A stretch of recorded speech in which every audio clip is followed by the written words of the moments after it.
Phalgu care of Kuttimaman at Ayyampilly. AK Joshi എഴുതിയ ബാലസാഹിത്യകൃതി.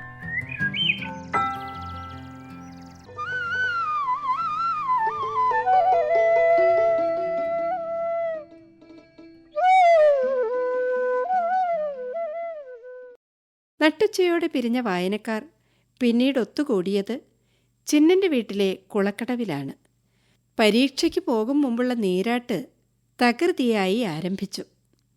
ചെറിയൊരു മൺകുടവുമായി കൗസു, ചിന്നൻ്റെ വീട്ടിലെ ചുളുങ്ങിയ അവിടെ ചോരുന്ന അലൂമിനിയ കുടമെടുത്ത് ബാബു, തുള വീണെടുത്ത് സിമൻ്റ് വെച്ച് അടച്ച മൺകുടവുമായി മിനികുമാരി, ചോരുന്നൊരു ബക്കറ്റുമായി ചിന്നൻ, അഴുക്കും മെഴുക്കും പിടിച്ച് വടി പോലായ പിൻവശത്ത് വലിയ തുളയുള്ള തോർത്തുടുത്ത് ഫൽഗു, ഓരോ ചെറിയ ചെമ്പുകുടങ്ങളുമായി അമ്മിണിയും കുട്ടാപ്പിയും, ഒന്നും ഉടുക്കാതെ ചിന്നൻ്റെ ഏറ്റവും ഇളയ അനിയൻ. ഫൽഗുവിൻ്റെ കുളി കഴിഞ്ഞ് തോർത്തിന് കാത്തുകൊണ്ട് അക്ഷമനായി വിജയണ്ണൻ. കുട്ടാപ്പി കൊണ്ടുവന്ന പാതി മുറിച്ച പിങ്ക് നിറമുള്ള കല്ല് പോലത്തെ സോപ്പ് ചോദ്യവും പറച്ചിലുമില്ലാതെ എല്ലാവരും എടുത്തു തേച്ചു. ഏറ്റവും കൂടുതൽ വെള്ളം തലയിലൊഴിക്കുന്നതാരെന്ന മത്സരത്തിൽ കുളക്കരയിൽ ഒരു ചെറു തോടൊഴുകി. കാത്തുനിന്ന് ക്ഷമകെട്ട് ഫൽഗുവിൻ്റെ തോർത്തഴിച്ചെടുക്കാൻ ശ്രമിച്ച് തോറ്റുപോയ വിജയണ്ണൻ പോയി ചിന്നൻ്റെ അമ്മയെ വിളിച്ചുകൊണ്ടുവന്നു. അതോടെ കുളക്കര ചെകിടടപ്പിക്കുന്ന രുക്മിണിബായിയുടെ കൊങ്കിണി ഭാഷയാൽ ബഹളമയമാവുകയും ചിന്നനും അനിയത്തി കൗസുവിനും അമ്മയുടെ കയ്യിൽ നിന്നും വേണ്ടത് കിട്ടുകയും കുളിക്കാർ തോർത്താൻ പോലും നിൽക്കാതെ സ്ഥലം വിടുകയും ചെയ്തു.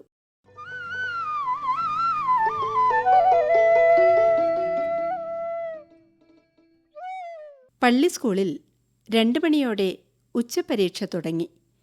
കുറച്ചു കഴിഞ്ഞപ്പോൾ 2 ക്ലാസ്സിനപ്പുറത്ത് നിന്നെന്ന പോലെ ഒരു കുട്ടിയുടെ നിലവിളി ഫൽഗു കേട്ടു. എൻ്റെ അമ്മോ, എൻ്റെ അയ്യോ, എനിക്ക് വയ്യേ.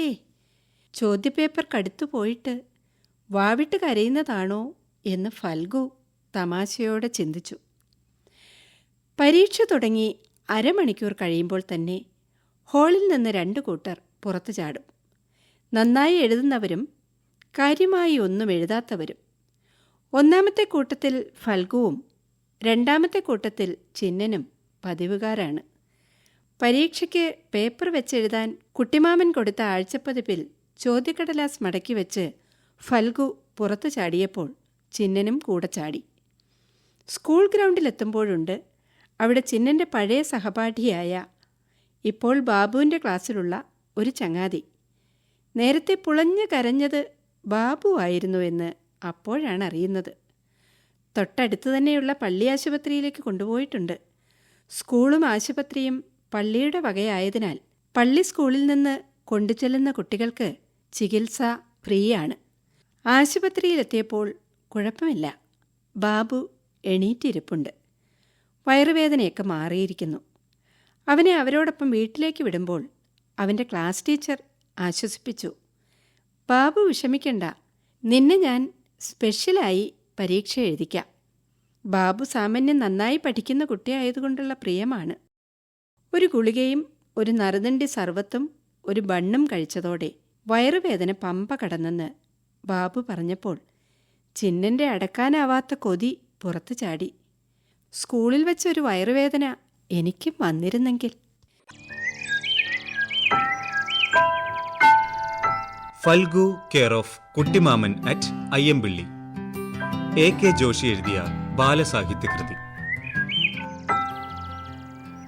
വായിച്ചത് പ്രീതി ജോസഫ്.